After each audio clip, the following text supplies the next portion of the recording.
The church doors burst open before the priest could finish his first sentence, and every head turned at once. Claire Bennett stood at the altar in her white gown, her hand resting inside Daniel Whitmore's, her heart still racing from the walk down the aisle. She had imagined this moment 1,000 times, but never like this. A woman none of them knew stepped through the doorway, sunlight framing her from behind, and she was wearing white too. Not ivory, not cream, pure, blinding white, cut in a style that looked almost like a bride's own dress. A murmur rolled through the pews like a wave hitting rocks.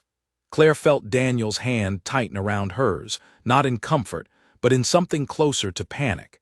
She glanced at him and saw his face had lost its color entirely. "Who is that?" Claire whispered, though some part of her, the part that had ignored small warnings for months, already suspected the answer would change everything. The woman walked forward with slow, deliberate steps, her heels clicking against the stone floor in the silence. She stopped at the end of the aisle, right where Claire's own father had stood minutes earlier to give her away. She looked directly at Daniel, and only at Daniel, as though Claire wasn't even standing there in her wedding dress. "I'm sorry to interrupt," the woman said, her voice calm, almost rehearsed, "but I couldn't let this happen without saying something." Claire's mother, Grace, rose halfway out of her seat in the front row, her hand pressed to her chest. Claire's best friend, Lily, who was standing beside her as maid of honor, grabbed Claire's arm as if to steady her, though Claire hadn't moved. "Daniel," the woman continued, "you told me you needed time. You told me not yet. You didn't tell me you were doing this today." The priest, an older man with kind eyes who had married dozens of couples in that same church, looked between the three of them, uncertain whether to speak or stay silent. The guests behind them had gone utterly still, the kind of silence that feels heavier than noise. Claire looked at Daniel, waiting for him to laugh it off, to say there had been some mistake, to tell this stranger she had the wrong wedding, the wrong day, the wrong man. Instead, Daniel said nothing. He simply stared at the woman in white with an expression Claire had never seen on his face before, something between guilt and fear. "Daniel," Claire said quietly, her voice barely above a whisper, though it carried through the silent church like a shout. "Say something." He turned to her then, his mouth opening and closing without any words coming out. In 3 years together, Claire had never once seen him at a loss like this. Daniel was always the one with the easy answer, the smooth explanation, the charm that made everyone in a room feel like they were the only person he was speaking to. Now he looked like a man who had been caught in a storm with no shelter in sight. Claire turned back to the woman, forcing herself to breathe, forcing herself to keep her voice steady even as her hands had begun to tremble at her sides. "I don't know who you are," she said, "but I think you should leave." The woman didn't move. If anything, she seemed to stand taller, more certain. "My name is Vanessa," she said. "I've known Daniel for over a year. I didn't come here to ruin your wedding. I came here because I couldn't watch him marry someone else while lying to both of us." A gasp rippled through the guests. Claire heard her father's chair scrape against the floor as he stood, his face darkening with a fury she rarely saw in him. Lily's grip on Claire's arm tightened. Claire felt something strange happen inside her chest, a kind of stillness settling over the panic, the way the eye of a storm feels calm even while everything around it spins out of control. She looked at Daniel one more time, giving him one last chance to explain, to deny it, to fix whatever was happening in front of 150 guests who had come to celebrate what they believed was a happy beginning. He didn't deny it. "Claire," he finally said, his voice cracking, "let me explain, not here, not like this." "Then when?" Claire asked, and for the first time since the doors had opened, her voice rose above a whisper. "After I say I do. After I promise to spend my whole life with you, and everyone in this room believes it's true." Daniel had no answer for that either. Claire looked down at the ring on her finger, the one Daniel had placed there on a beach at sunset 8 months earlier, the one she had shown to every friend and family member with tears of joy in her eyes. She thought of the year of planning, the countless decisions about flowers and music and seating charts, all the late nights spent dreaming about the life they would build together. All of it had led to this single, unbearable moment. Vanessa remained standing at the end of the aisle, watching the scene unfold with something Claire could only describe as satisfaction, though there was no cruelty in her expression, only a kind of tired relief, as if she too had been carrying a weight she could no longer hold alone. "I'm not trying to hurt you," Vanessa said, looking at Claire now for the first time. "I know how this looks, I know what you must think of me, but I needed you to know the truth before you made a promise you couldn't take back." Claire studied her for a long moment. There was no triumph in Vanessa's face, no smugness, nothing that suggested she had planned this for spectacle. If anything, she looked exhausted, like someone who had spent months carrying a secret that had finally become too heavy. Behind Claire, she could hear her mother crying softly, her father's low voice trying to calm her, though Claire could tell from the tension in his tone that he was holding back his own anger. Somewhere further back, she heard someone whisper her sister's name, and a moment later Emma appeared beside her, taking her other hand. "Claire," Emma whispered, "we can leave right now, you don't have to stand here another second." But Claire didn't move. Something in her needed to see this through, needed to hear whatever else was going to be said, needed to understand exactly what she had almost married into before she made her next decision. She looked at Daniel again, at the man she had built a future with in her mind for 3 years, and she asked the only question that mattered. "Is it true?" Daniel's silence answered before his words ever could. When he finally spoke, his voice was barely audible. "Yes," he said, "but it's not what you think. It's complicated."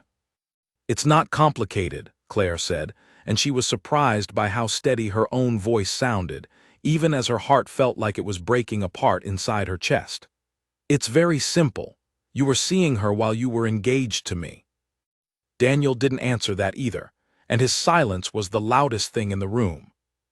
Claire looked around at the guests, at faces she had known her whole life, cousins and coworkers and childhood friends, all of them staring back at her with expressions of shock and pity.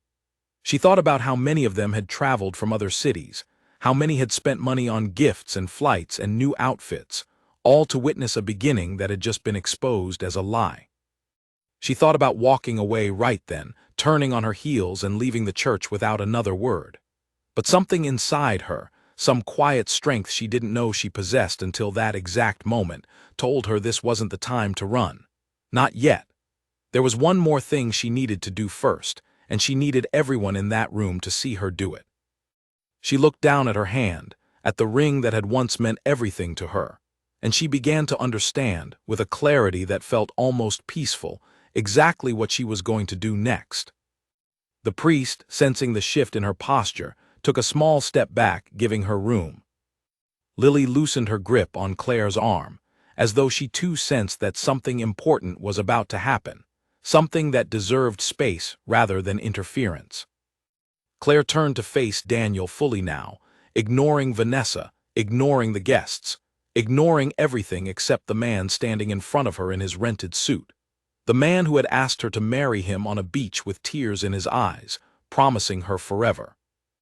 "You once told me," Claire said, her voice low but clear enough for the front rows to hear, "that you couldn't imagine your life without me. I believed you. I believed every single word you ever said to me."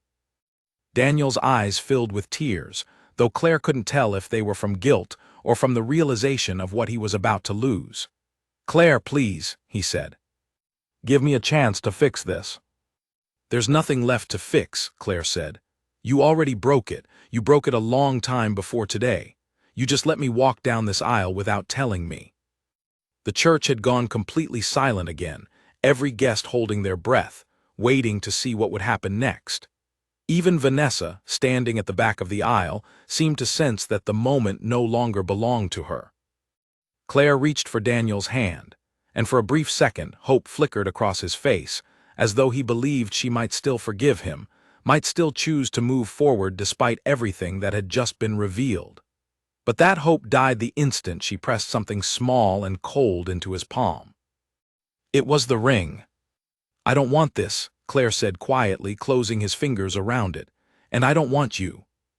She let go of his hand and stepped back, her white dress catching the light from the tall windows above them. For a moment, nobody in the church moved, as though the entire building itself was holding its breath along with the guests. Claire turned away from Daniel, away from Vanessa, away from the altar where she had expected to begin the happiest chapter of her life. She looked instead toward the open doors at the end of the aisle, the same doors Vanessa had walked through minutes earlier, the same doors Claire had walked through with such hope less than an hour before. She began to walk. Her steps were slow at first, deliberate, each one echoing through the silent church. Lily moved to follow her, and Emma too, but Claire lifted a hand slightly, not asking them to stop, but signaling that she needed this first part alone. They understood, falling back just enough to give her space while staying close enough to catch her if she faltered. Behind her she heard Daniel call her name once, his voice breaking. She didn't turn around. She heard her mother crying harder now and her father's voice, low and controlled, telling someone to make sure the cars were ready. She heard whispers rippling through the guests, disbelief and sympathy mixing together into a low hum that followed her down the aisle. Claire kept walking, her chin lifted, her eyes fixed on the doors ahead of her, on the sunlight pouring through them, on the world outside that still existed even though everything inside the church had just fallen apart. With every step, she felt something shifting inside her, not healing, not yet, but something that felt like the very first movement toward it. She reached the doors and stepped through them, out into the afternoon light, leaving behind the wedding that would never be, the ring that no longer belonged to her, and the man she had once believed would be her husband. She had no idea what came next. She only knew that whatever it was, she would face it without him. The moment the church doors closed behind her, the sunlight felt too bright, too ordinary, as though the world outside had no idea what had just happened inside those walls. Claire stood on the stone steps in her wedding dress, the fabric suddenly heavy against her skin, and for a few seconds she simply stared at the empty street in front of her, unable to think of a single next move. Lily was the first to reach her, stepping out through the doors with Emma close behind. Neither of them said anything at first. They simply stood beside her, one on each side, as though their presence alone could hold her together. "Claire," Lily finally said, her voice gentle but urgent, "we need to get you away from here. Away from all of this." Claire nodded, though her body felt strangely disconnected from her mind, as if she were watching herself from a distance rather than actually standing on those steps. She heard the doors open again behind her and turned instinctively, half expecting to see Daniel, but it was her father, his face tight with restrained anger, his eyes searching hers for some sign of how to help. "The car is out front," he said. "Whatever you want to do, we'll do it, just tell us." Before Claire could answer, the church doors swung open once more, and this time it was Daniel, still in his suit, his tie loosened, his expression a mixture of desperation and shame. He called her name and started down the steps toward her, but Claire's father moved between them without hesitation, his arm rising to block Daniel's path. "Don't," her father said, his voice low but carrying a warning that needed no further explanation. "I need to talk to her," Daniel said, trying to look past him. "Claire, please just give me 5 minutes." Claire looked at him from behind her father's shoulder, and for the first time since the doors had burst open during the ceremony, she felt something other than shock rising inside her. It wasn't sadness. It was closer to disbelief, a strange kind of wonder at how quickly a person she thought she knew completely could become a stranger. "There's nothing to talk about," Claire said, and her voice, though quiet, carried clearly across the steps. "You made your choice a long time ago. I just didn't know it until today." Daniel's shoulders sagged, and for a moment he looked like he might argue further, but something in Claire's expression stopped him. Maybe it was the calmness in her eyes, so different from the tears he might have expected. Maybe it was the way she stood, straight and composed, refusing to give him the reaction he seemed to be searching for. Behind Daniel, the church doors opened again, and Vanessa stepped out, her white dress catching the same sunlight that had greeted Claire moments earlier. She stopped a short distance away, clearly unsure whether she was welcome anywhere near this scene, but equally unwilling to simply disappear now that the truth was finally out in the open. "Daniel," Vanessa said quietly, We should go. This isn't helping anyone." Daniel turned to her, and for a brief moment, Claire watched the two of them look at each other, and she understood with a clarity that hurt more than she expected, that whatever existed between them was real, not some passing mistake, not a single moment of weakness. It was a relationship that had been running alongside her own for longer than she wanted to imagine. "How long?" Claire asked suddenly, surprising even herself with the question. She hadn't planned to ask it, hadn't expected to want an answer standing there on the church steps in front of everyone. But now that it had left her mouth, she found she needed to know. Daniel hesitated, glancing at Vanessa before looking back at Claire. "Over a year," he admitted quietly. The number landed harder than Claire expected. A year meant it had started long before the proposal on the beach, long before the ring, long before every promise he had whispered to her in the dark. It meant the entire engagement, every plan they had made together, every conversation about their future, had been built on top of a lie that was already growing beneath their feet. Claire felt Lily's hand tighten around her own, grounding her, keeping her upright even as the news settled deep into her chest. She didn't cry. She wasn't sure why, but the tears she expected to come simply didn't arrive. Instead, there was a strange, hollow quiet inside her, as if some part of her had already known, somewhere beneath the surface, and was only now allowing the knowledge to rise fully into the light. "I think you should both leave," Claire's father said, stepping further between his daughter and the two of them. "This is not the place, and this is certainly not the time." Daniel looked like he wanted to protest, but Vanessa touched his arm gently, and after a long moment he nodded, defeated. He took one last look at Claire, his eyes pleading for something she couldn't give him, not forgiveness, not understanding, not even anger. She simply looked back at him with the calm, steady gaze of someone who had already begun, somewhere deep inside, to let him go. The two of them walked down the steps together and disappeared around the corner of the building, leaving Claire standing there in her wedding dress with her family and closest friends gathered around her like a small, protective circle. For a long moment, nobody spoke. The street was quiet except for the distant sound of traffic and the occasional murmur of guests still filtering out of the church behind them, some offering quiet words of sympathy as they passed, others simply avoiding eye contact, unsure of what to say to a bride whose wedding had just ended before it began. Claire's mother appeared next, her makeup streaked from crying, her hands trembling as she reached for her daughter. "Sweetheart," she whispered, pulling Claire into an embrace, "I am so sorry. I am so sorry." Claire let herself be held for a moment, feeling the familiar comfort of her mother's arms even as everything else around her felt unfamiliar and strange. Over her mother's shoulder, she watched the last of the guests leaving the church, some glancing back at her with expressions of pity that made her chest tighten with a different kind of pain, the pain of being watched, of being the center of a story that would be retold for years to come.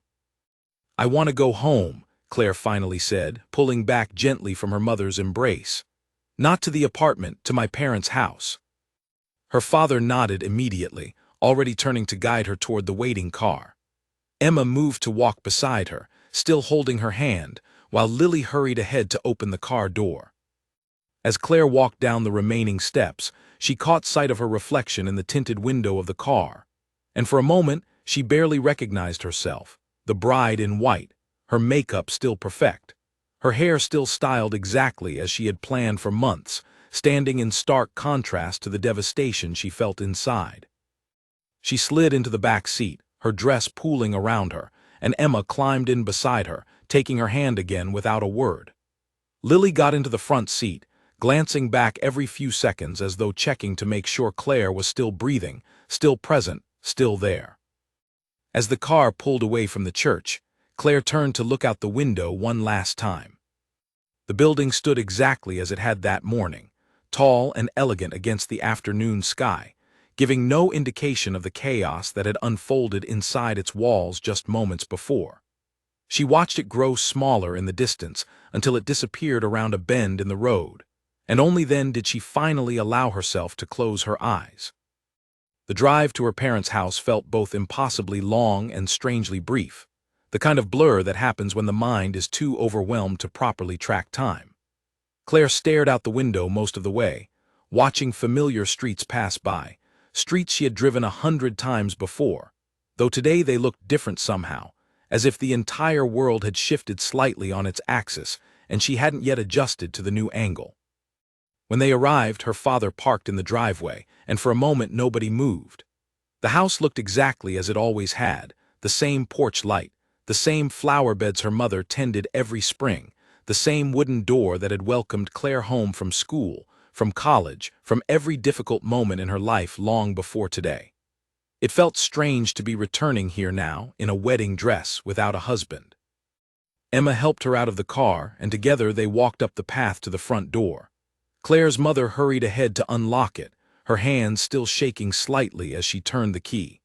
Inside, the house was quiet and cool, a welcome contrast to the chaos of the afternoon. "Let's get you out of that dress," Emma said softly, guiding Claire toward the stairs. "You'll feel better once it's off." Claire nodded, though she wasn't sure anything could make her feel better in that moment. Still, she followed her sister up the stairs to her old childhood bedroom, a room that had remained largely unchanged since she moved out years earlier. The walls still painted the pale blue she had chosen as a teenager, the shelves still lined with books and photographs from another lifetime. Emma helped her unzip the dress, and as it fell away, Claire felt an unexpected wave of relief mixed with a fresh surge of grief, as if the physical weight of the gown had been holding something inside her in place, and now that it was gone, everything she had been suppressing threatened to spill out all at once. She sat down on the edge of her old bed, still wearing her undergarments and the delicate jewelry Daniel had given her as a wedding gift that morning, a bracelet she now stared at with a strange mixture of anger and sorrow. Emma sat beside her, wrapping an arm around her shoulders, saying nothing, simply being present in the way only a sister could. "I don't understand," Claire finally whispered, her voice breaking for the first time since the church doors had opened. "How did I not know? How did I not see it?" "You couldn't have known," Emma said gently. "He hid it from you. That's not your fault, Claire. None of this is your fault." Claire shook her head slowly, staring down at her hands, at the empty space on her finger where the ring had been just hours before. "There were signs," she said quietly. "I think there were signs and I just didn't want to see them." Emma didn't respond right away, giving her the space to continue if she wanted to, or to simply sit in silence if that was what she needed instead. Claire found herself thinking back over the past year, replaying moments she had dismissed at the time, conversations that had felt slightly off, absences that had gone unexplained, and she wondered with a growing sense of unease how much of the truth had been visible all along, waiting for her to finally look. Downstairs, she could hear her parents talking in low, urgent voices, likely discussing what needed to be done next, how to handle the guests, the gifts, the vendors, the 100 practical details that come crashing down after a day like this one. Claire was grateful in that moment that she didn't have to think about any of it herself, that her family had already begun quietly taking on the burden so she wouldn't have to carry it alone.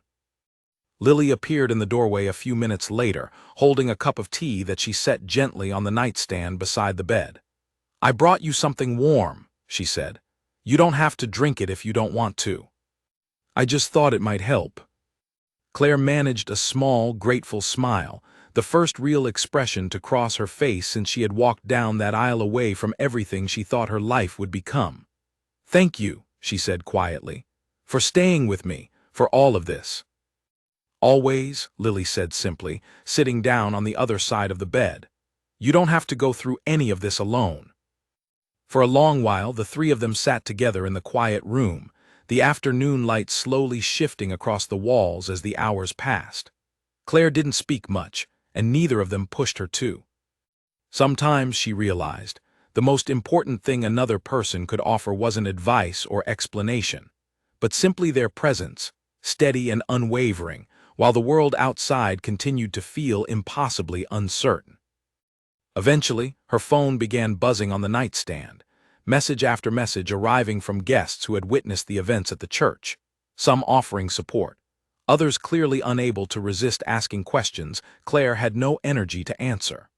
She let the phone continue buzzing without picking it up, unable to face the outside world just yet, unwilling to relive the events of the day through the words of people who had only seen a fragment of what she was truly feeling.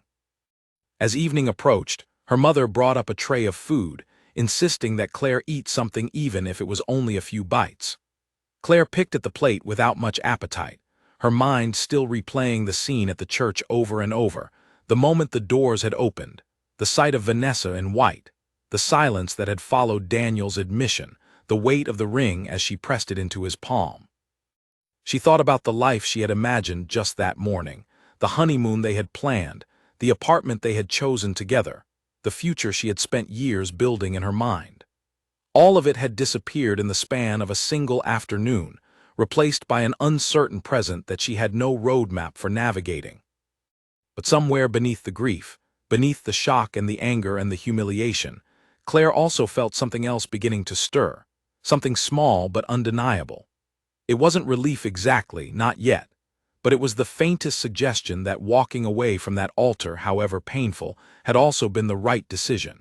Perhaps the only decision that could have protected whatever future version of herself was still waiting somewhere ahead, unwritten and unclaimed. She didn't know yet what that future would look like. She only knew that tonight, surrounded by the people who loved her most, she would allow herself to grieve the life she had lost, and tomorrow, whatever it brought, she would begin the slow, uncertain process of finding her way back to herself. In the days that followed, Claire found herself unable to stop thinking about how it had all begun, replaying the early months of her relationship with Daniel, as though searching for the exact moment things had quietly gone wrong. She lay awake at night in her childhood bedroom, staring at the ceiling, and let her mind drift backward through the years, trying to understand the story she thought she had been living. She had met Daniel at a friend's housewarming party nearly 4 years earlier. She remembered the exact moment clearly, standing near the kitchen island with a glass of wine in her hand, laughing at something Lily had said, when a tall man with an easy smile approached and asked if the wine was any good. It was a simple, almost forgettable line, but there had been something warm in the way he said it, something that made Claire want to keep talking to him. They spent the rest of that evening in conversation, discovering shared interests in architecture and travel, discussing favorite cities they hoped to visit one day, laughing over small, silly things that seemed to matter enormously in that moment. By the end of the night, Daniel had asked for her number, and Claire had given it without hesitation, feeling a flutter of excitement she hadn't experienced in years. Their early relationship had felt easy in a way few things in life ever do. Daniel was attentive, thoughtful, always remembering small details about her life, always finding ways to make her feel important. He would show up with her favorite coffee on stressful mornings, send her articles about places she mentioned wanting to visit, plan surprise dinners at restaurants she had once casually said she wanted to try. Claire had fallen for him slowly at first, then all at once, the way people often describe falling in love in stories, except this had been her own real life. Within a year, they had moved in together, choosing a small apartment near the river that Daniel had fallen in love with the moment they toured it, his architect's eye immediately drawn to the exposed brick walls and tall windows. Claire remembered how excited he had been, walking through each room and describing how they might decorate it, how he could already picture their life unfolding within those walls. For the first 2 years, everything had felt steady and secure. Daniel's career was thriving, his architecture firm gaining recognition for a series of award-winning projects, and Claire's own design business had been growing steadily alongside it. They supported each other's ambitions, celebrated each other's successes, and built a life together that Claire had been genuinely proud of. It was during the 3rd year, looking back now with the clarity that only hindsight provides, that Claire began to notice subtle shifts in Daniel's behavior, shifts she had dismissed at the time as simple stress from his growing workload. He had started working later hours, sometimes not returning home until well past midnight, always with an explanation ready, a deadline, a client meeting, a project that required his attention. Claire had believed him without question, trusting the foundation they had built together over the previous years. There had been a business trip around that time, she remembered now, a conference in another city that Daniel had attended for nearly a week. When he returned, he had seemed distracted, quieter than usual, and Claire had asked if everything was all right. He had assured her it was simply exhaustion from the travel, and she had let the matter drop, focusing instead on her own busy schedule and the demands of her expanding client list. Looking back, Claire realized there had been other small moments too, easy to overlook individually but troubling when considered together. A perfume she didn't recognize lingering faintly on his coat one evening, which he explained away as scent from a crowded elevator.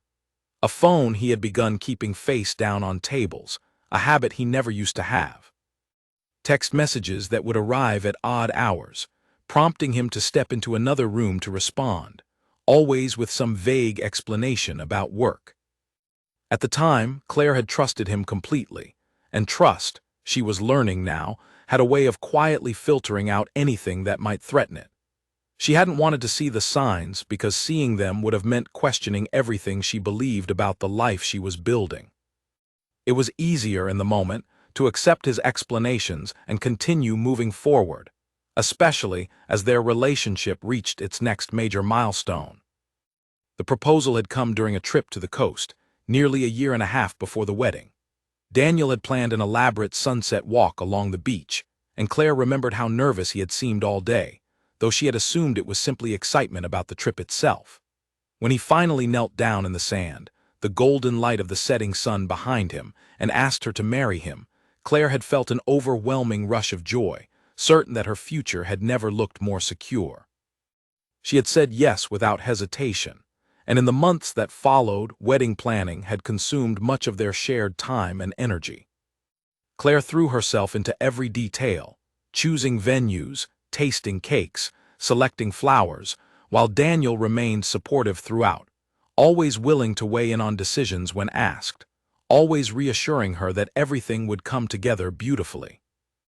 It was during this engagement period, Claire now understood, that Vanessa must have entered the picture, though Claire had no idea at the time. She thought back to specific moments during those months, trying to place when the shift might have occurred. There had been a stretch, around 8 months before the wedding, when Daniel seemed particularly stressed, attributing it to a difficult project at work involving a client he described only vaguely. He had begun spending more evenings at the office, and weekends had become less predictable, often interrupted by calls he needed to take privately. Claire remembered one evening in particular, a night she had almost entirely forgotten until now. She had planned a quiet dinner at home, wanting some uninterrupted time together amid the chaos of wedding preparations, but Daniel had come home late, distracted, barely present even as they sat across from each other at the table. When she asked what was wrong, he had simply said work was overwhelming, and she had accepted the answer, choosing not to push further, choosing to believe that whatever distance she felt was temporary, something that would resolve itself once the wedding was behind them. There had also been a weekend trip Daniel had taken alone, just 2 months before the wedding, claiming it was a work retreat with colleagues from his firm.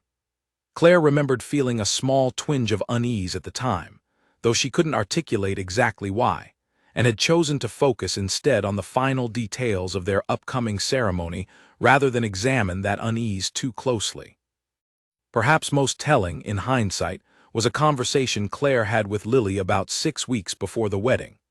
They had been discussing final preparations over coffee when Lily had mentioned, almost in passing, that she had seen Daniel at a restaurant downtown with a woman she didn't recognize, sitting close together in what appeared to be a private conversation.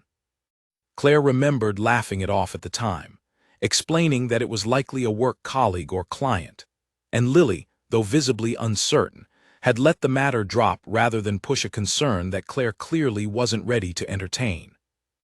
Now lying awake in her childhood bedroom, Claire wished desperately that she had asked more questions that day, that she had pressed Lily for more details, that she had allowed herself to sit with the discomfort rather than immediately explaining it away.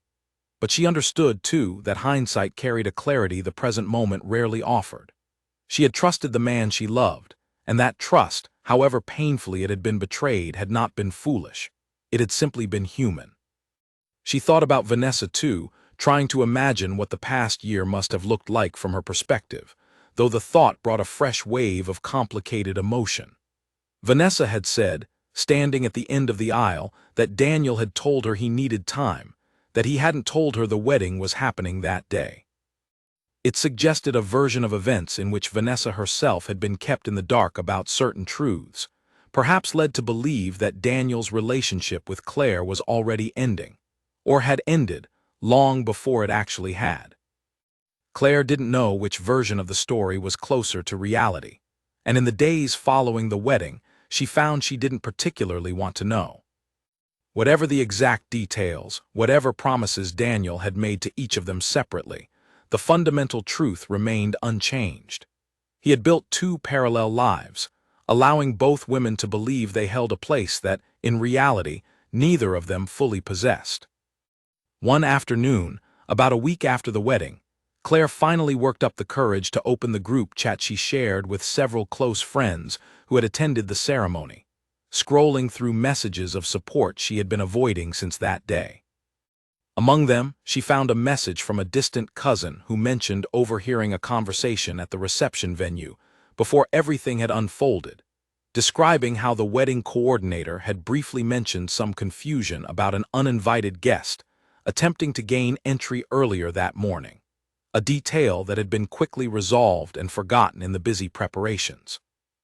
Claire realized, with a chill running through her, that Vanessa must have attempted to reach her, or perhaps reach the venue itself, even before the ceremony began, trying in some way to prevent what was about to happen.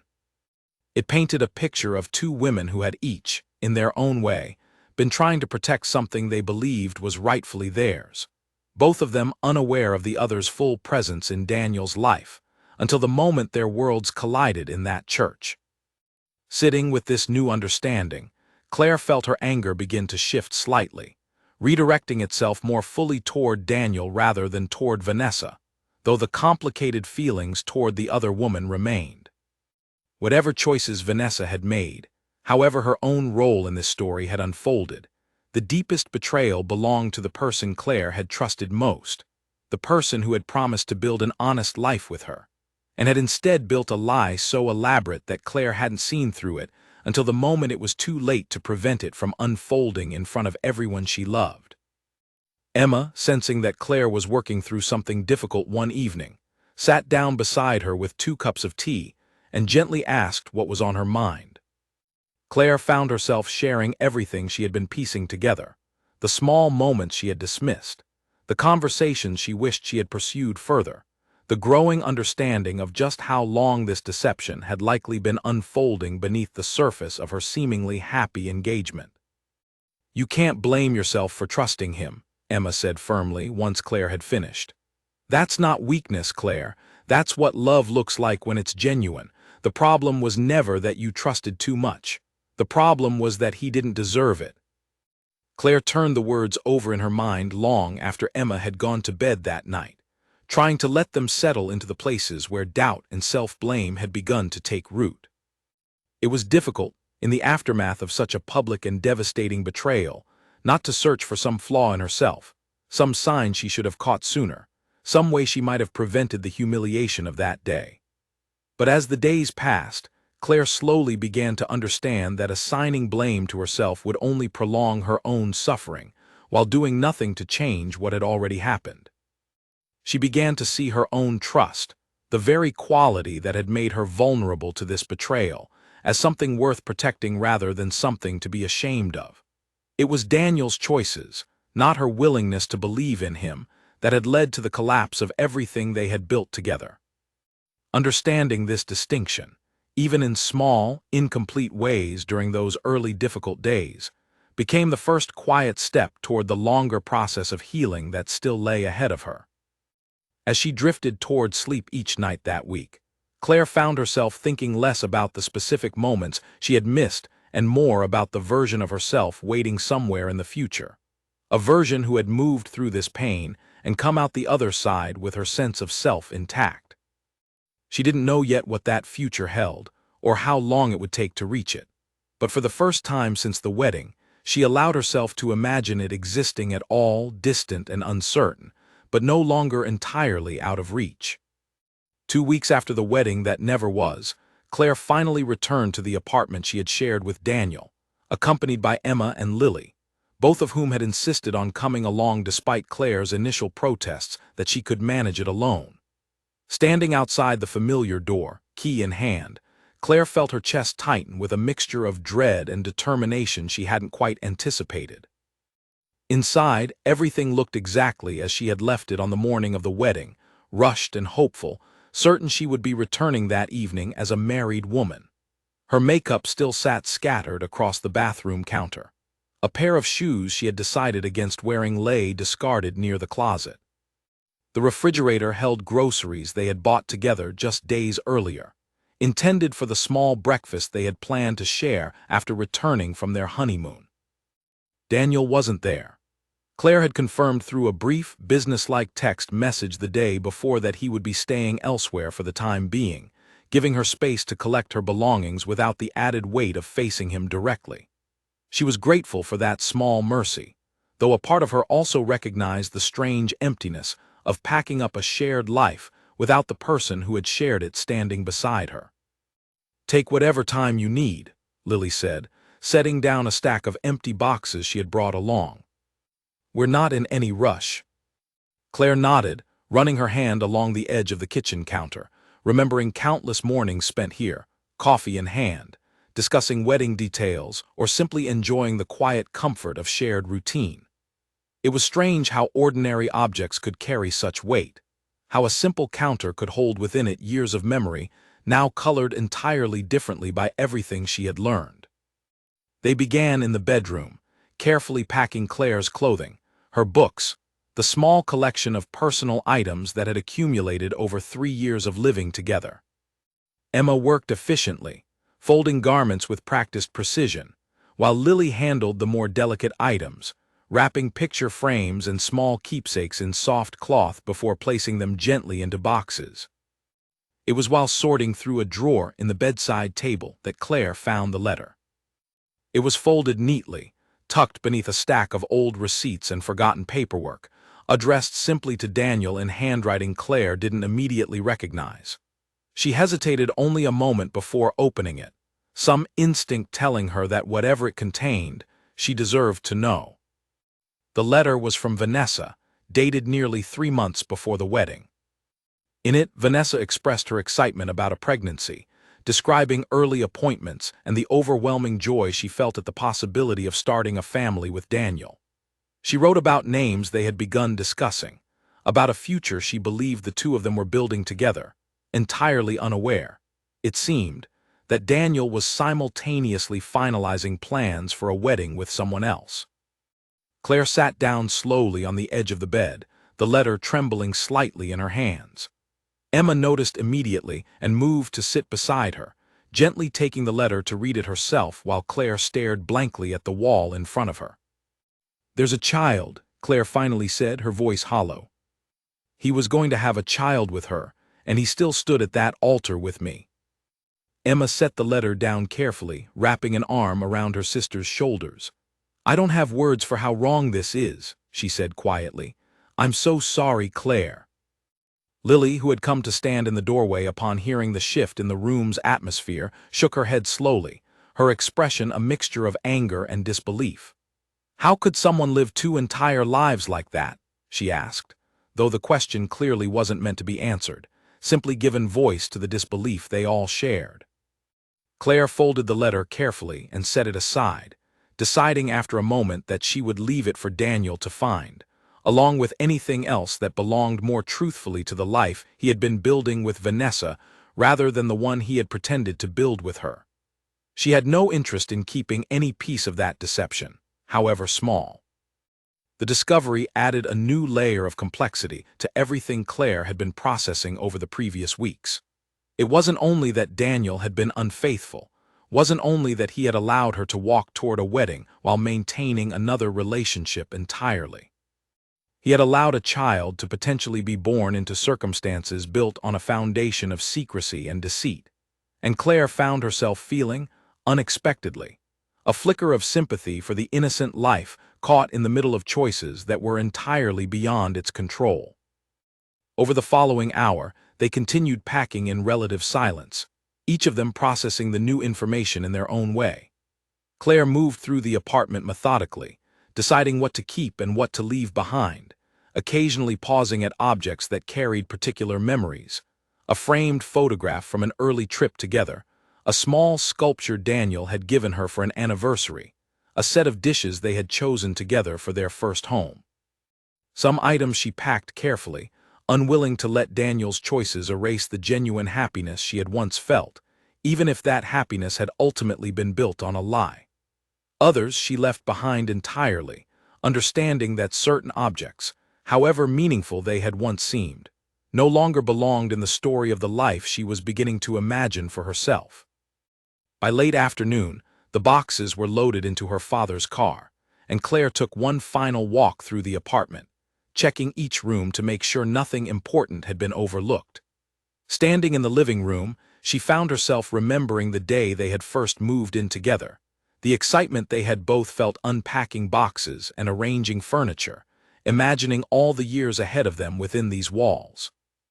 That excitement felt impossibly distant now, replaced by a quiet, resolved sadness that Claire recognized as an important part of the healing process, even as it remained painful to sit with.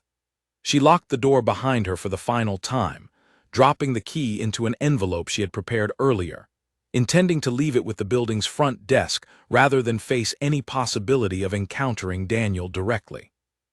The drive back to her parents' house felt quieter than the journey there had been, each of them lost in their own thoughts after the discovery of the letter. Claire stared out the window, watching the city pass by, and found herself thinking not about anger, though anger certainly remained present within her, but about the strange relief of finally understanding the full scope of what she had escaped. Over the following days, word of the letter's discovery spread quietly among close family and friends, and Claire found herself fielding a fresh wave of concerned messages and phone calls, though she remained selective about who she chose to speak with directly, protecting her energy for the people who offered genuine support rather than mere curiosity about the details of her devastating wedding day. Her mother, upon hearing the news, had been furious in a way Claire rarely witnessed, insisting that Daniel deserved to face consequences beyond simple social embarrassment. Her father, quieter in his anger but no less resolute, spent an afternoon consulting with a family friend who worked in law, wanting to understand what options, if any, existed regarding the financial commitments Claire and Daniel had made together for the wedding and shared apartment.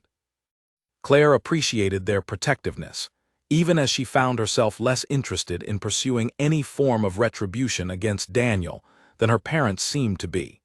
She had no desire to prolong her connection to him through legal battles or public confrontations.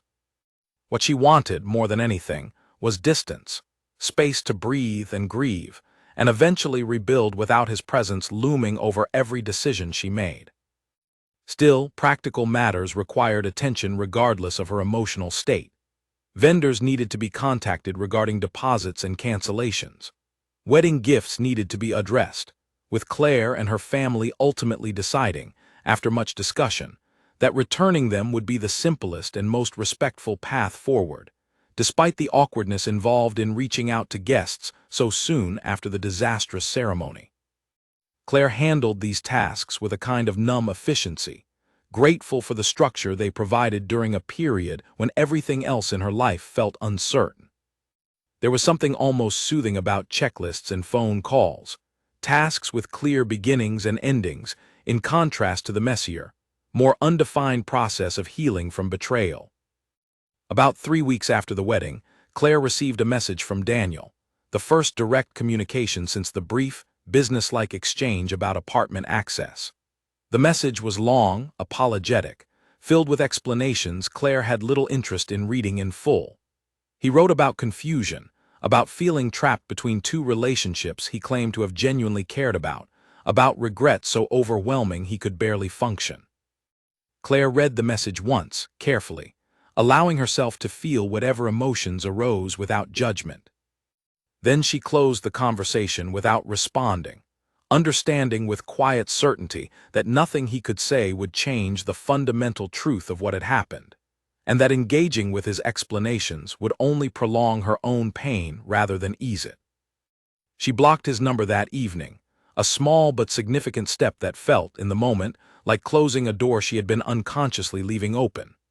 Emma, sitting beside her on the couch when she did it, squeezed her hand gently, offering silent support for a decision Claire knew was necessary, even if it still carried its own quiet grief. "It's strange," Claire said that night, staring at her phone after the block was complete. "I keep waiting to feel better and instead I just feel different. I don't know if that makes sense." "It makes perfect sense," Emma said. "Grief doesn't move in a straight line. Some days you'll feel stronger and some days you'll feel like you're right back at that church. Both are normal. Both are part of getting through this." Claire nodded, appreciating her sister's honesty more than any empty reassurance that everything would simply be fine. She understood, even in those early weeks, that the path ahead would not be quick or easy, that healing from a betrayal this significant would require patience she wasn't sure she yet possessed. But as she settled into her childhood bedroom that night, surrounded by boxes still waiting to be unpacked, by a life still very much in transition, Claire also felt something she hadn't expected to feel so soon after everything that had happened. Beneath the grief, beneath the anger and confusion and lingering hurt, there was a quiet thread of hope, faint but persistent, suggesting that whatever came next, however difficult the road ahead might be, she would eventually find her way to something better than what she had almost married into. She didn't know yet what that something better would look like. But for the first time since the church doors had opened and changed everything, she felt ready to begin looking for it. A month after the wedding, Claire made the decision to see a therapist for the first time in her life. It wasn't an easy choice, and she spent several days debating whether she truly needed professional support or whether she should simply continue leaning on her family and friends as she had been doing. But one evening, after a particularly difficult night filled with restless sleep and vivid dreams of standing at that altar over and over again, she finally understood that some wounds required more structured help to heal properly. The therapist's office was small and quiet, tucked into a converted house a few blocks from her parents' neighborhood, with soft lighting and comfortable chairs that made the space feel less clinical than Claire had expected.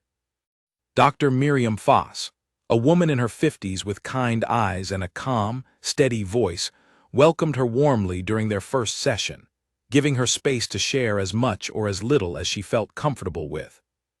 Claire found herself talking more than she expected during that first appointment, the details of the wedding day spilling out almost involuntarily once she began, followed by the discovery of the letter, the months of small signs she had missed, the complicated grief she felt not only for the relationship she had lost, but for the version of her future she had spent years imagining. "It sounds like you're grieving multiple things at once," Dr. Foss observed gently near the end of their session. "Not just the relationship itself, but the trust you placed in it, and the future you believed was certain. All of those losses deserve space to be acknowledged." Claire found comfort in those words, in having someone articulate the complicated tangle of emotions she had been struggling to fully understand on her own. Over the following weeks, she continued attending weekly sessions, slowly working through layers of anger, sadness, and self-doubt that had settled deep within her since the day of the wedding. One of the most difficult conversations occurred during their fourth session, when Dr. Foss gently asked Claire whether she had considered the possibility that some part of her had sensed something was wrong long before the wedding day itself. Claire had bristled slightly at the question initially, worried it implied blame, but Dr. Foss quickly clarified her intention. "I'm not suggesting you're responsible for what happened," she said carefully. "I'm asking because sometimes, when we ignore our instincts to preserve something we deeply want to be true, we lose a bit of trust in ourselves along the way. That's often something worth examining, not because you did anything wrong, but because rebuilding that self-trust can be an important part of moving forward." Claire sat with the observation for a long moment, recognizing its truth even as it stung to acknowledge. She had, in fact, sensed something was wrong on several occasions throughout her engagement. Small flickers of unease she had consistently pushed aside in favor of the comfortable narrative she had built about her relationship with Daniel. Learning to trust those instincts again, rather than dismissing them in favor of what she wished were true, became an important focus of her ongoing therapy sessions. Alongside therapy, Claire began making small but meaningful changes to her daily life. Changes that felt, at first, almost too simple to matter, but which gradually began accumulating into something larger. She started taking morning walks along the river near her childhood neighborhood, a habit she had abandoned years earlier when her schedule became consumed by wedding planning and the demands of her growing design business. During these walks, she found herself thinking less about Daniel and more about herself, about the interests and passions she had somewhat neglected during the years of building a shared life with someone else. She remembered how much she had once loved sketching building facades during her walks, a hobby that had first drawn her toward interior design as a career, and she began carrying a small notebook again, filling its pages with quick drawings of architecture she passed along her route. Her design business, which she had built steadily over the previous several years, became another important anchor during this period of rebuilding. Claire threw herself into her work with a renewed intensity, taking on new clients and pushing herself creatively in ways she hadn't in quite some time. Her business partner, a longtime friend named Olivia, noticed the shift almost immediately and gently encouraged her to channel her energy into projects that excited her rather than simply keeping busy to avoid difficult emotions. "You don't have to prove anything to anyone," Olivia told her one afternoon as they reviewed sketches for a new client's living space. "But if throwing yourself into good work helps you feel like yourself again, then let's find you the kind of projects that actually light you up." Claire appreciated the distinction Olivia was making, and over the following weeks, she began seeking out design projects that genuinely excited her creatively, rather than simply filling her schedule to avoid sitting with her own thoughts. She took on a particularly ambitious renovation project for a young couple restoring an old townhouse, pouring her creative energy into every detail, from the selection of materials to the careful balance of modern and historical elements throughout the space. The work proved genuinely restorative, giving Claire a renewed sense of purpose and accomplishment that had nothing to do with her relationship status or the events of that painful wedding day. Watching a space transform under her guidance, seeing clients' faces light up as their vision came together, reminded her of the parts of her identity that existed entirely independent of Daniel. Parts of herself she had perhaps allowed to become somewhat overshadowed during the years of their relationship. Socially, Claire also began slowly re-engaging with friends she hadn't seen much of in the weeks immediately following the wedding, when she had largely withdrawn to process her emotions privately with just her closest circle. Lily organized a small gathering one Saturday evening, nothing elaborate, just a handful of close friends sharing dinner at her apartment, and Claire found herself genuinely laughing for what felt like the first time in months as they shared stories and caught up on each other's lives. It wasn't that her grief had disappeared entirely. Certain moments still caught her off guard, a song that had played during her and Daniel's early days together, a restaurant they had frequented, a mutual friend mentioning his name in passing conversation. But these moments, while still painful, had begun to feel less like waves threatening to pull her under and more like passing weather, difficult but survivable, offering evidence that her healing, however gradual, was genuinely underway. About 2 months after the wedding, Claire made the decision to move into her own apartment rather than continuing to stay with her parents indefinitely. It was a modest one-bedroom space in a neighborhood she had always admired, but never lived in during her relationship with Daniel, chosen specifically because it held no shared history, no memories tied to the life she had once imagined building with him. Decorating the space became its own form of therapy, allowing Claire to apply her professional skills toward creating an environment that reflected only herself, unburdened by compromise or shared taste. She chose colors and furnishings entirely based on her own preferences, filling the walls with artwork she loved, arranging her books and belongings in ways that felt authentically hers rather than negotiated between two people's differing sensibilities.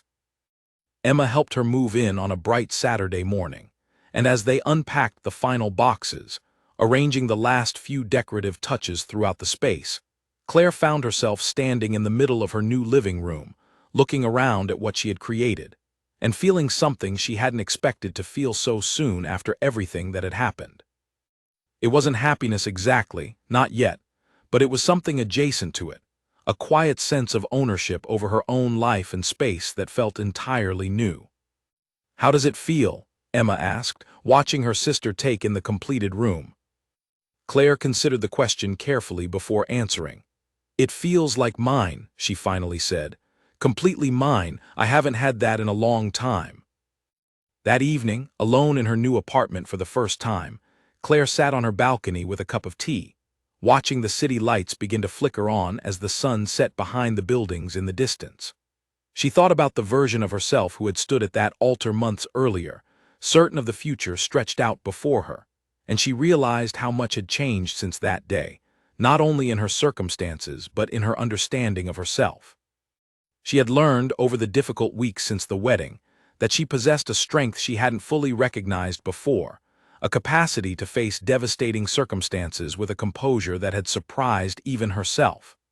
She had learned that trust, however painfully it had been broken, remained something she was capable of rebuilding, both in others and, more importantly, in herself. And she had begun to understand that the life she had once imagined, however appealing it had seemed in the moment, might not have been the life truly meant for her at all. Dr. Foss, during one of their sessions around this time, had offered an observation that stayed with Claire in the weeks that followed. "Sometimes," she said, "the most difficult moments in our lives end up protecting us from futures we couldn't yet see the full danger of. That doesn't make the pain of the present moment any less real, but it can offer a different kind of perspective when you're ready for it." Claire hadn't been ready to fully embrace that perspective in the immediate aftermath of the wedding, when the pain had felt too raw, too overwhelming to consider any silver lining. But sitting on her balcony that evening, surrounded by a life she was actively building for herself, she found herself beginning to understand what Dr. Foss had meant. The wedding day had been devastating, undeniably so, but it had also, in its own painful way, redirected her away from a marriage built on secrets and toward a future she was now free to shape entirely on her own terms. She thought about Vanessa too, in quieter, more complicated moments, wondering how she was navigating her own version of this upheaval, particularly with a child now part of the equation. Claire felt no desire for revenge against her, understanding with growing clarity that Vanessa had likely been deceived in her own ways throughout the relationship, perhaps believing promises about a future that Daniel had never genuinely intended to keep with either of them. Whatever anger Claire still carried remained firmly directed at Daniel, the person who had constructed and maintained the entire deception, who had allowed two women to build their hopes and futures around promises he had no intention of honoring fully with either of them.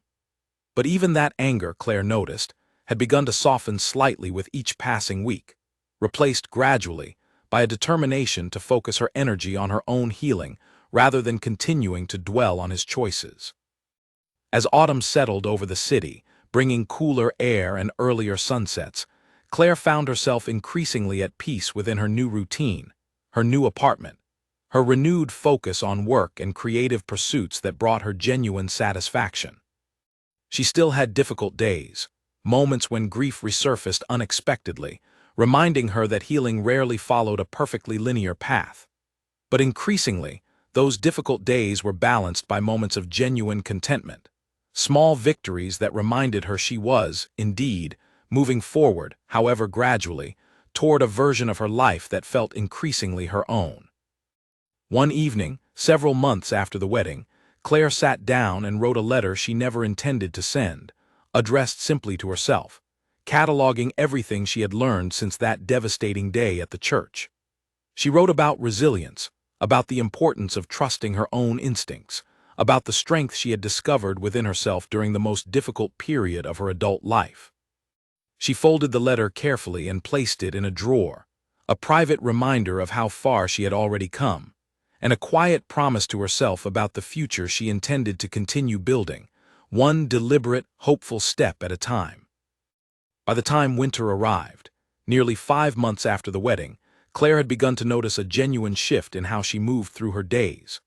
The sharp, constant ache that had defined her first weeks after the ceremony had softened into something more manageable, still present but no longer overwhelming every thought and decision. She found herself laughing more easily, sleeping more soundly, and waking each morning with a sense of curiosity about the day ahead rather than dread. It was during this period that Claire finally booked the trip she had been talking about for years, but had always postponed for one reason or another. First because of work commitments, later because of wedding planning that consumed nearly all of her free time and resources. She chose a 2-week journey through northern Italy, a destination she and Daniel had once discussed for their honeymoon before ultimately deciding on a different location at his suggestion, a detail that felt almost symbolic now, given everything that had happened since. Lily had offered to join her, but Claire, after careful consideration, decided she wanted to make this particular trip alone. It felt important, somehow, to prove to herself that she could navigate an unfamiliar place independently, relying entirely on her own judgment and instincts rather than the comfort of familiar company. Her family had expressed some concern initially, worried about her traveling solo so soon after such a difficult period, but Claire had reassured them with a confidence that surprised even herself, that this was exactly what she needed. The trip began in Florence, where Claire spent her mornings wandering through narrow cobblestone streets, sketchbook in hand, capturing the intricate architectural details that had drawn her toward design in the first place. She visited museums at her own pace, lingering in front of paintings that captured her attention, moving quickly past those that didn't, answerable to no one's schedule or preferences but her own. In the evenings, she found herself striking up conversations with strangers at small trattorias, fellow travelers and locals alike, sharing stories over glasses of wine and simple, delicious meals. There was something liberating about these brief connections, conversations unburdened by history or expectation, simply two people sharing a moment before continuing on their separate paths. One evening, in a small restaurant tucked into a quiet side street, Claire found herself talking with a woman named Beatrice, a photographer from another country who was traveling through Italy documenting historic architecture for a book project. They spent hours discussing their respective creative pursuits, and Claire found herself sharing, in careful, measured detail, a small piece of what had brought her on this journey alone. Sometimes the hardest chapters end up teaching us the most about who we really are, Beatrice said thoughtfully, after Claire had shared a brief version of her story. It sounds like you're already becoming someone stronger than the person who almost walked down that aisle. Claire turned the observation over in her mind long after they had said their goodbyes that evening, recognizing its truth even as she continued processing everything she had experienced over the past several months. She was becoming someone different, she realized, not entirely transformed, still recognizably herself in most ways, but carrying a newfound resilience and self-awareness that hadn't existed in quite the same way before that devastating day at the church.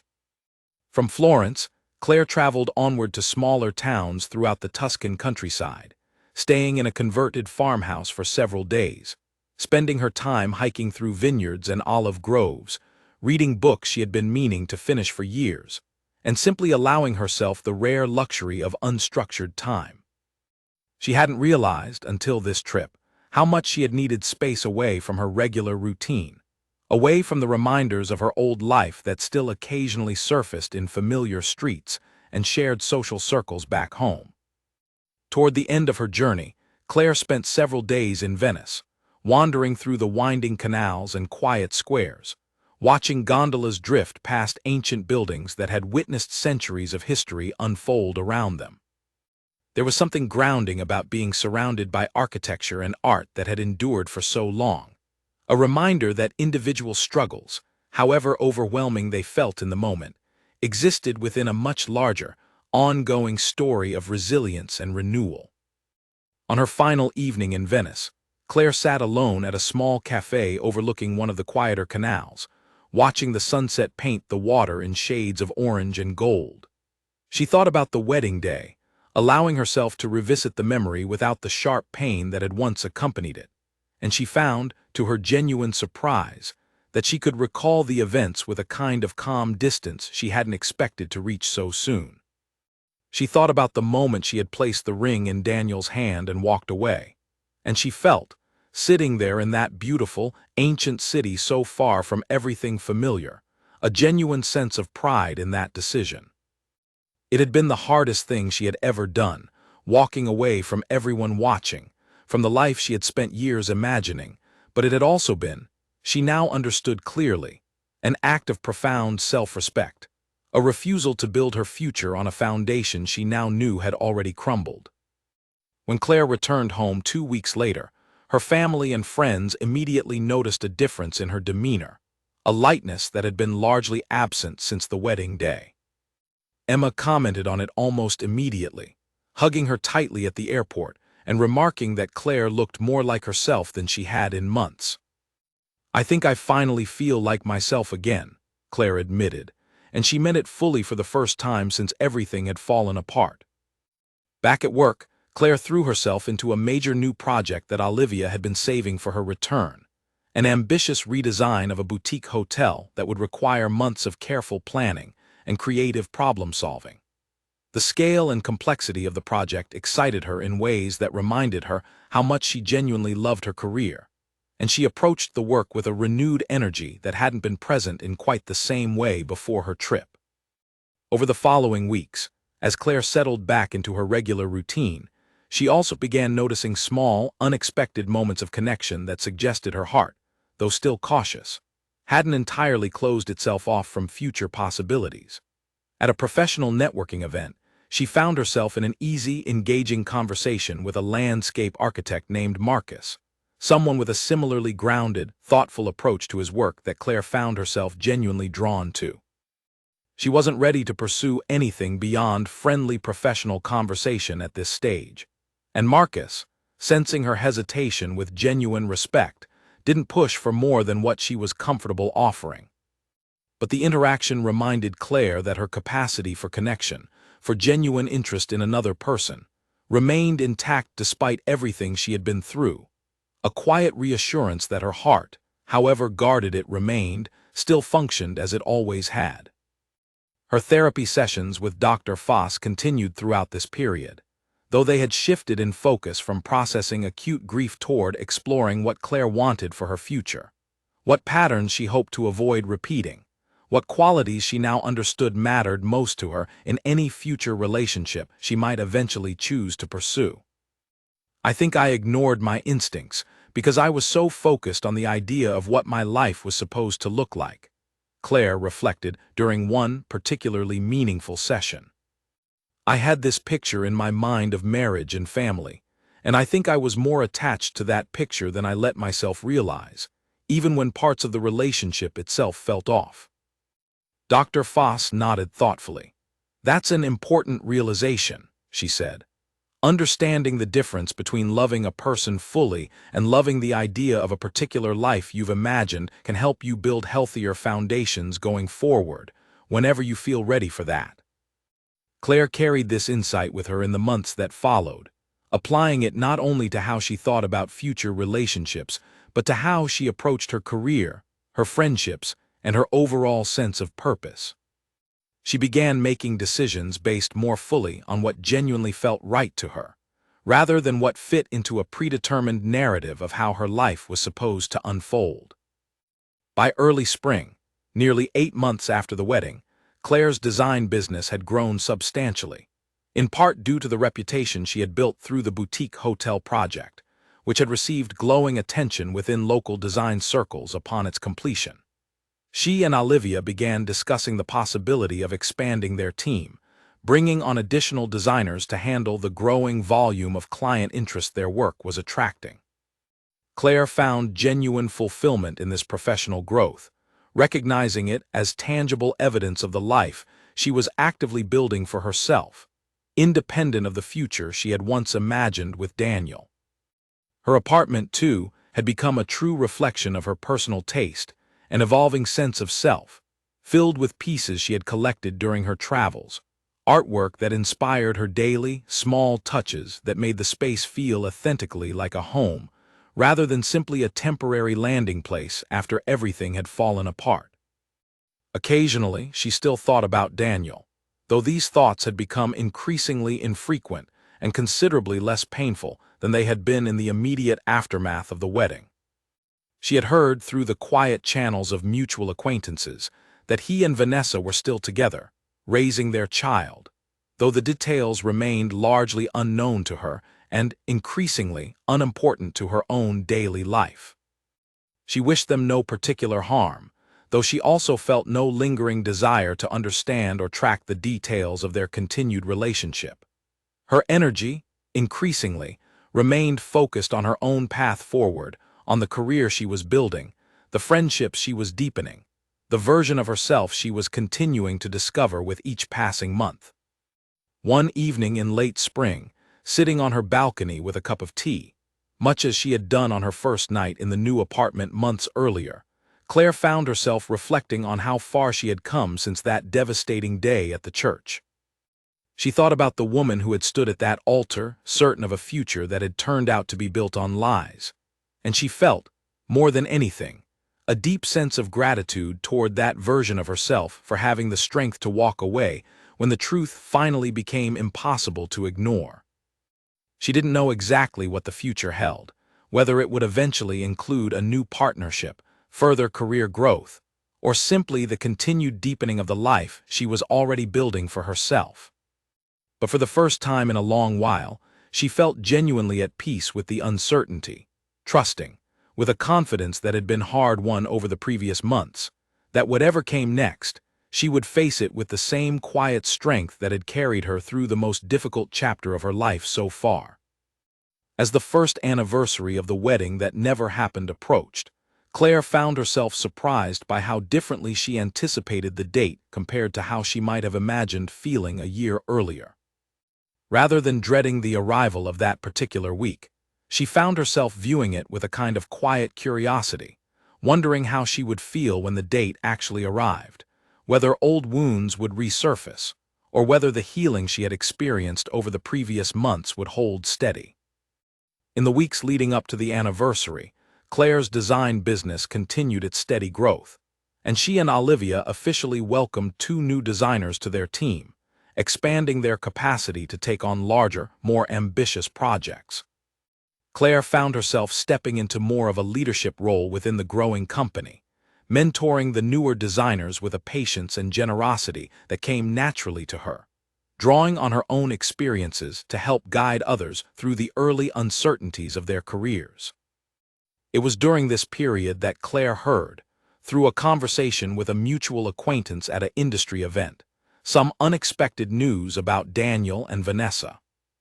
The acquaintance, a woman named Renata who had attended architecture school with Daniel years earlier, mentioned somewhat carefully that she had heard through mutual friends that things had grown difficult between the couple, that the pressures of new parenthood combined with lingering trust issues from how their relationship had originally begun seemed to be taking a significant toll. Claire listened to this information with a curious kind of detachment, noticing that the news, which might once have provoked a complicated mixture of vindication and lingering hurt, now registered mostly as simply information about people whose lives had become largely separate from her own. She felt no particular satisfaction in hearing that their relationship was struggling, understanding, with the clarity that time and healing had provided, that a foundation built on deception rarely produced the lasting happiness either party had originally hoped for. "I'm not sure why people keep bringing me updates about them," Claire mentioned to Emma later that week, over dinner at a small restaurant they had started frequenting together. "I think everyone expects me to want to know, but honestly, it barely affects me anymore." Emma smiled warmly at this observation. "That's probably the clearest sign of how far you've come," she said. "A year ago, that kind of news would have consumed your entire week. Now it's just something someone mentioned in passing." Claire nodded, recognizing the truth in her sister's words. The emotional distance she now felt from Daniel, and everything connected to their former relationship, represented a significant milestone in her healing journey, evidence that the intense grief and anger of the previous year had gradually transformed into something far more manageable, a chapter of her life she had processed and largely moved beyond, rather than an open wound still actively shaping her daily emotional landscape. Her relationship with Marcus, the landscape architect she had met at the networking event months earlier, had also continued to develop slowly and naturally during this period. What had begun as easy professional friendship had gradually evolved into something with the potential for more, though Claire had approached this development with careful, deliberate patience, unwilling to rush into anything before she felt genuinely ready. Marcus had proven himself, over the months of their growing friendship, to be remarkably consistent in ways that Claire had come to deeply appreciate. Someone whose words and actions aligned reliably. Someone who communicated openly rather than allowing important matters to remain hidden or unaddressed. Their conversations often touched on deeper topics, including, eventually, some of what Claire had experienced during her previous relationship, and Marcus had listened with genuine empathy, never pushing for more detail than she was comfortable sharing. "I'm not in any hurry," he told her one evening, as they walked along the river near her apartment after sharing dinner together. "Whatever pace feels right for you is the pace we'll go at.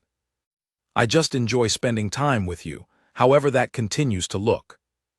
Claire appreciated this patience more than she could easily articulate, recognizing it as fundamentally different from the dynamic she had experienced with Daniel, where she now understood, looking back with clearer eyes, that certain warning signs about honesty and consistency had been present far earlier than she had allowed herself to acknowledge at the time.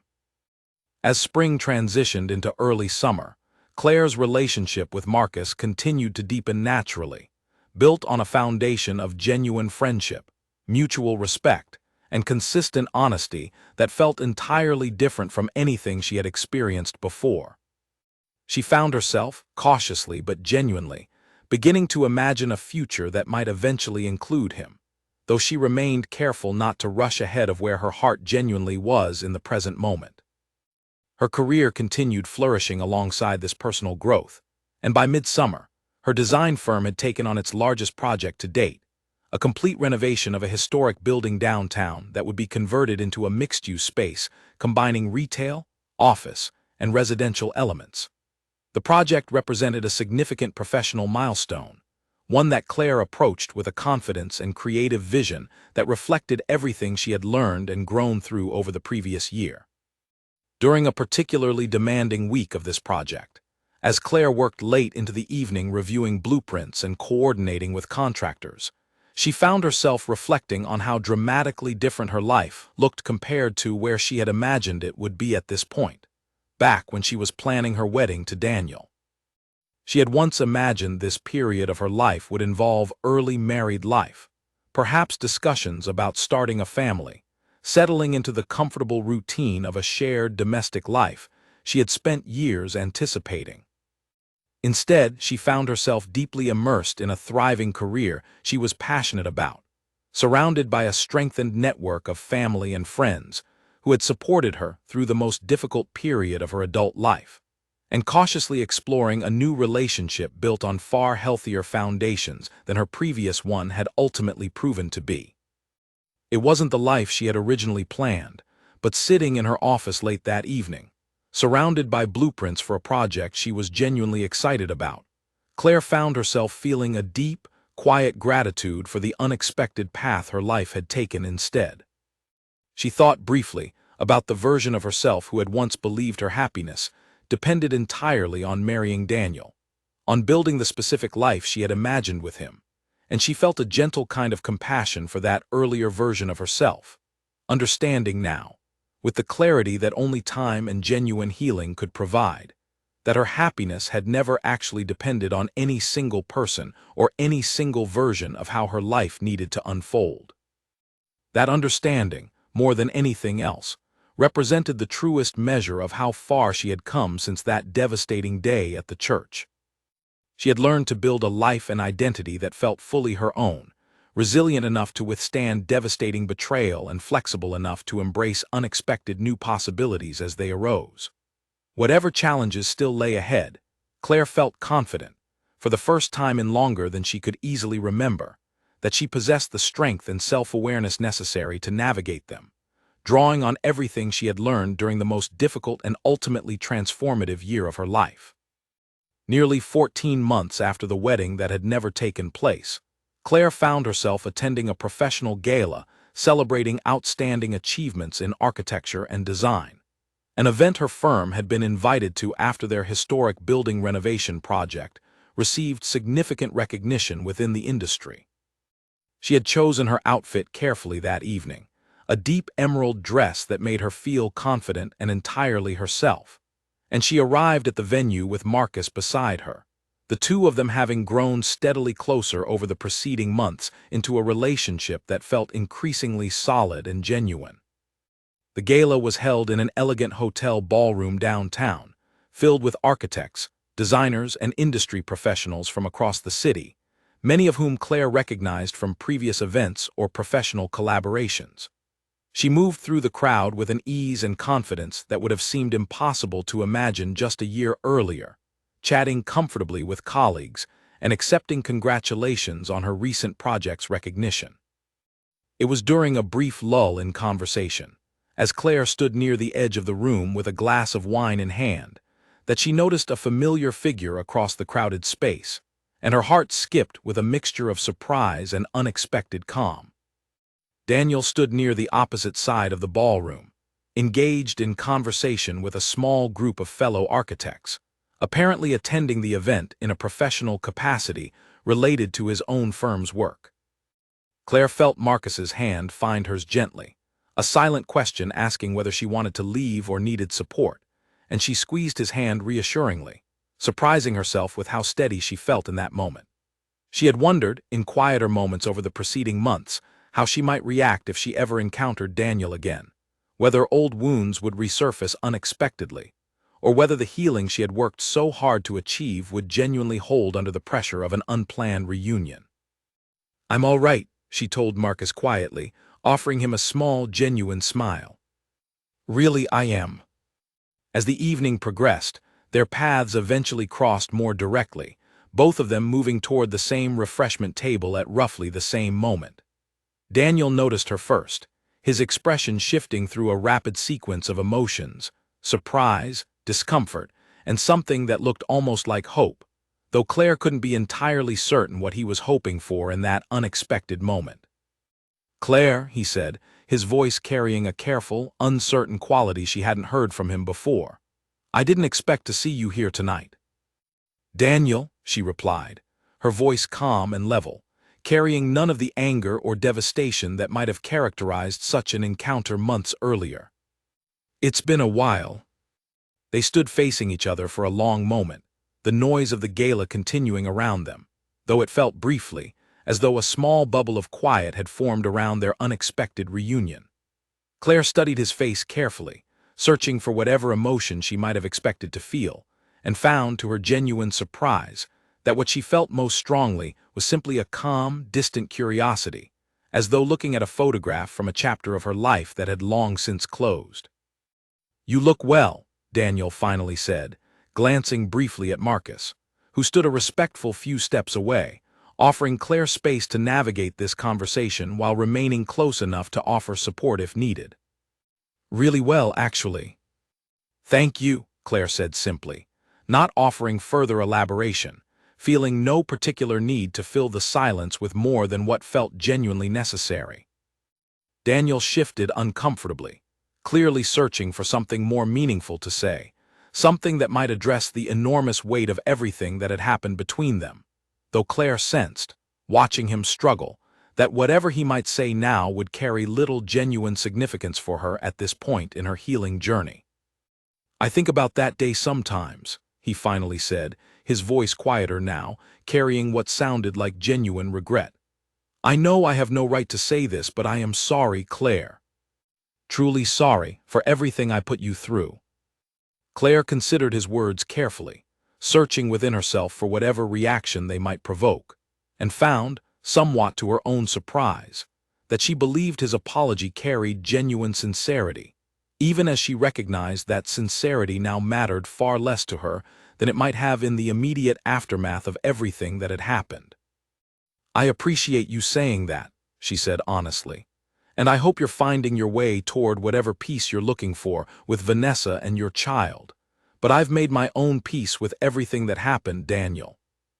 I've built a good life since then, and I'm genuinely happy with where I am now."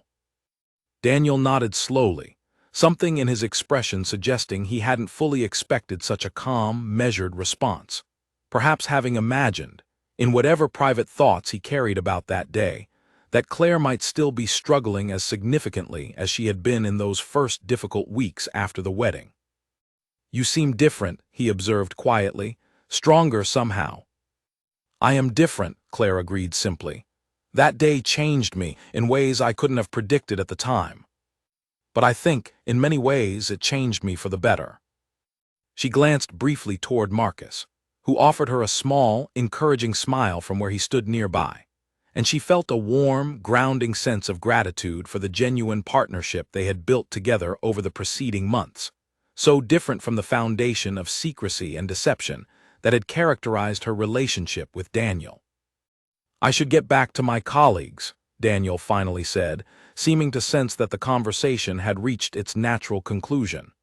"It was good to see you, Claire." "Genuinely." "You too," she replied, and found with quiet satisfaction that she meant it, not in the sense of missing him or wishing to reconnect, but simply as a genuine acknowledgement that she held no lingering resentment strong enough to wish him ill, that she had moved fully past the anger that had once consumed her in the aftermath of his betrayal. As Daniel walked away, disappearing back into the crowd of gala attendees, Claire felt Marcus's hand find hers once again, and she turned to him with a genuine smile, feeling a profound sense of relief and quiet triumph at how steadily she had navigated an encounter she had once imagined might undo months of careful healing. "How are you feeling?" Marcus asked gently, studying her face with genuine concern. "Honestly," Claire said, considering the question carefully before answering, "I feel fine. Better than fine, actually. I think I just needed to see him again to prove to myself that he doesn't have any power over how I feel anymore." Marcus smiled warmly, pulling her gently closer. "I'm proud of you," he said. "That took real strength." They spent the remainder of the evening enjoying the gala together, Claire feeling lighter and more genuinely present than she might have anticipated after such an unexpected encounter. She danced with Marcus during the evening's later hours, laughed freely with colleagues who approached to congratulate her on recent professional successes, and found herself, more than once, marveling privately at how completely her life had transformed since that devastating day at the church. Later that night, as she and Marcus walked slowly back toward her apartment through quiet, lamplit streets, Claire found herself reflecting on everything that had led her to this particular moment. She thought about the woman who had once stood at that altar, certain of a future built on promises that had ultimately proven hollow, and she felt, more strongly than ever before, a deep and genuine gratitude for the strength that woman had found within herself to walk away rather than accept a life built on deception. "Can I ask you something?" Marcus said, as they paused near the entrance to her building, the streetlights casting a warm glow across the quiet sidewalk. "Of course," Claire replied. "Do you regret it?" he asked carefully. "Everything that happened that day, I mean. Do you wish it had gone differently?" Claire considered the question seriously, understanding that Marcus wasn't asking out of insecurity, but out of genuine curiosity about how she understood her own difficult history. She thought about the pain of that day, the humiliation and devastation she had experienced standing at that altar, watching everything she believed about her future collapse in front of everyone she loved. "I don't regret walking away," she finally said. "I regret that it happened at all, the deception, the pain it caused, not just to me but to everyone involved. But walking away, putting that ring in his hand and choosing myself instead of a life built on lies, that was the right decision. I know that with absolute certainty now." Marcus nodded, seeming to understand fully what she was expressing. "I'm grateful you made that choice," he said quietly. "Even though I know how much pain it caused you, I'm grateful it eventually led you here to this moment to us." Claire smiled, feeling a warmth spread through her chest that had nothing to do with grief or anger and everything to do with genuine hope for whatever future lay ahead. "Me too," she said simply. "Me too." They said their good nights, and Claire climbed the stairs to her apartment alone, though the solitude no longer carried the weight of loneliness it once might have. She thought, as she prepared for bed that evening, about the incredible distance she had traveled over the preceding 14 months, from a devastated bride standing amid the wreckage of her wedding day to a confident, thriving woman who had rebuilt her entire life on foundations of her own choosing. She thought about the ring she had placed in Daniel's hand that day, the symbolic weight of that gesture, choosing to release herself from a future built on deception, rather than clinging to the comfortable illusion she had believed in for so long. It had been the hardest decision of her life, but standing now on the other side of that devastating experience, Claire understood with complete clarity that it had also been the most important decision she had ever made, the choice that had ultimately led her toward a life far more authentic and fulfilling than the one she had originally planned. As she drifted toward sleep that night, Claire felt a profound sense of peace settle over her, the culmination of everything she had worked through over the preceding year, the grief and anger she had processed, the strength she had discovered within herself, the genuine happiness she had rebuilt from the wreckage of that devastating wedding day. Whatever challenges still lay ahead in her life, she felt confident, with a certainty that had been hard-won through genuine struggle and growth, that she possessed everything necessary to face them, drawing on the resilience and self-knowledge that had emerged from the most difficult chapter of her life so far. She had walked away from that altar with nothing but her own quiet strength to guide her forward, uncertain of what the future might hold. Standing now, 14 months later, surrounded by a thriving career, genuine friendships, and a new relationship built on honesty and mutual respect, Claire understood, with complete and unshakable clarity, that she had found her way to something far better than what she had almost married into that day. She had found her way back to herself. 2 years after that gala encounter, Claire stood in the kitchen of a small coastal house she and Marcus had recently purchased together, watching the late afternoon light spill across the wooden floors she had helped design herself. Their relationship had grown steadily over that time, built patiently on trust and honesty rather than rushed promises, and 6 months earlier, Marcus had proposed during a quiet evening walk along this very same coastline. No elaborate spectacle, simply a heartfelt question asked while the two of them stood alone watching the waves. Claire had said yes without a single moment of hesitation, understanding fully, in a way she hadn't fully grasped during her previous engagement, what it meant to build a future with someone whose actions consistently matched his words. There had been no secrets uncovered in the months since, no unexplained absences or hidden conversations, only the steady, comfortable rhythm of two people choosing each other honestly, day after day. Their wedding, still several months away, was being planned with far less elaborate spectacle than her first attempt, a smaller gathering of close family and friends at this same coastal property, intentionally intimate rather than grand. Claire had insisted on simplicity, not out of any lingering fear, but because she had learned, through everything she had experienced, that the true measure of a marriage had nothing to do with the size of the celebration, and everything to do with the honesty and commitment shared quietly between two people.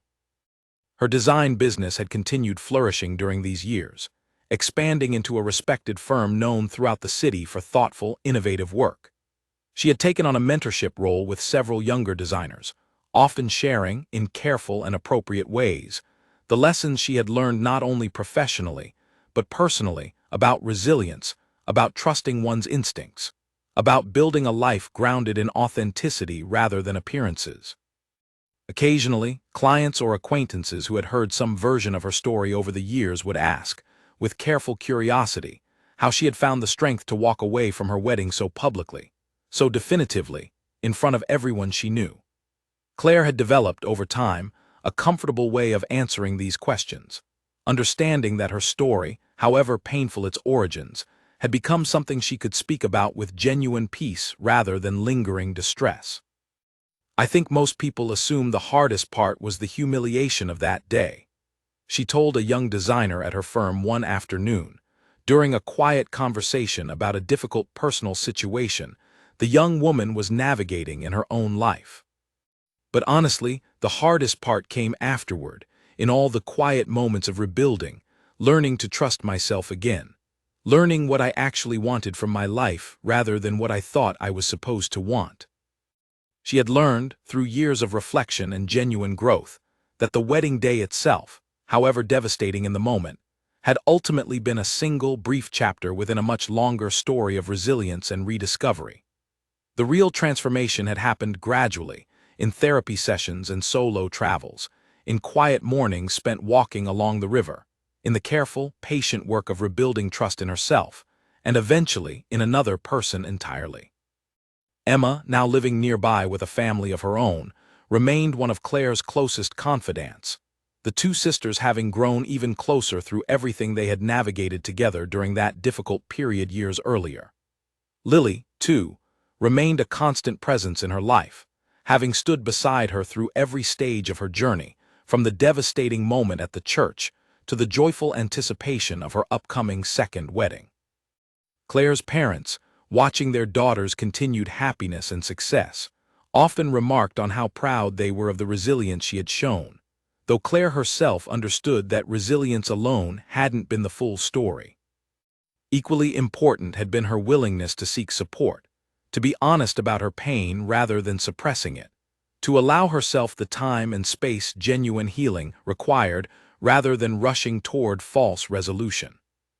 She thought sometimes about Vanessa, wondering occasionally how her life had unfolded in the years since that devastating wedding day, though these thoughts arrived infrequently now, carrying little emotional weight beyond simple, distant curiosity. She hoped, in whatever quiet way one hopes for someone whose life had once intersected so painfully with her own, that Vanessa had found whatever peace and stability she had been seeking, for her own sake, and for the sake of the child caught in the middle of choices that had never truly been hers to make. As for Daniel, Claire rarely thought of him at all anymore, his presence in her memory having faded into something almost abstract, a difficult chapter from a life that increasingly felt like it belonged to a different version of herself. She held no lingering anger toward him, though she also held no particular warmth, simply a quiet, settled understanding that their paths had diverged permanently on that devastating day, leading each of them toward entirely separate futures. Standing now in her kitchen, watching the sunset paint the sky in brilliant shades of orange and pink outside her window, Claire heard Marcus's footsteps approaching from the hallway, and she turned to greet him with the easy, genuine smile that had become such a natural part of her life since they had found each other. "What are you thinking about?" he asked, wrapping his arms gently around her from behind as they both looked out at the darkening sky together. "Just how far I've come," Claire said honestly. "How grateful I am for everything that led me here, even the parts that hurt the most at the time." Marcus pressed a gentle kiss to the top of her head. "I'm grateful too," he said quietly, "for all of it. Even the parts that came before me." Claire turned in his arms to face him fully, studying his familiar, kind face with the same warmth and trust that had grown steadily between them over the years of their relationship. "I used to think that walking away from that wedding meant losing everything I wanted," she said thoughtfully. "But I understand now that it actually gave me the chance to find everything I actually needed instead." They stood together in comfortable silence for a long moment, watching the last light of the day fade beyond the horizon, the gentle sound of waves washing against the shore outside their window offering a peaceful rhythm to the quiet evening. Claire felt, standing there in the arms of a partner she trusted completely, a deep and settled contentment that had taken years of difficult, deliberate work to achieve. She thought about the young bride who had once stood at that altar, certain of a future that had turned out to be built on lies, and she felt, more than anything else, a profound sense of compassion and gratitude toward that earlier version of herself, understanding now, with complete clarity, that every difficult step of her journey since that devastating day had ultimately led her toward a life far richer and more genuine than anything she could have imagined standing in that church years earlier. The ring she wore now, given to her by a man whose consistency and honesty had earned her trust patiently over time, felt entirely different from the one she had once placed into Daniel's palm before walking away from everything she thought her future would be. This ring represented not a beginning built on hidden truths, but a partnership grounded in genuine transparency, mutual respect, and the hard-won wisdom she had gathered through every painful, transformative step of her healing journey. As night fully settled over the coastal house, Claire and Marcus moved together toward the kitchen to prepare dinner, their easy laughter filling the quiet space as they worked side by side, comfortable in the simple, genuine partnership they had built together. Whatever challenges still lay ahead in their shared future, Claire felt confident, with a certainty rooted in years of hard-earned self-knowledge, that she possessed everything necessary to face them honestly, drawing on the profound resilience and wisdom that had emerged from the most difficult chapter of her life, a chapter that had ultimately led her, step by deliberate step, toward the genuine happiness she now held so securely within her own capable hands.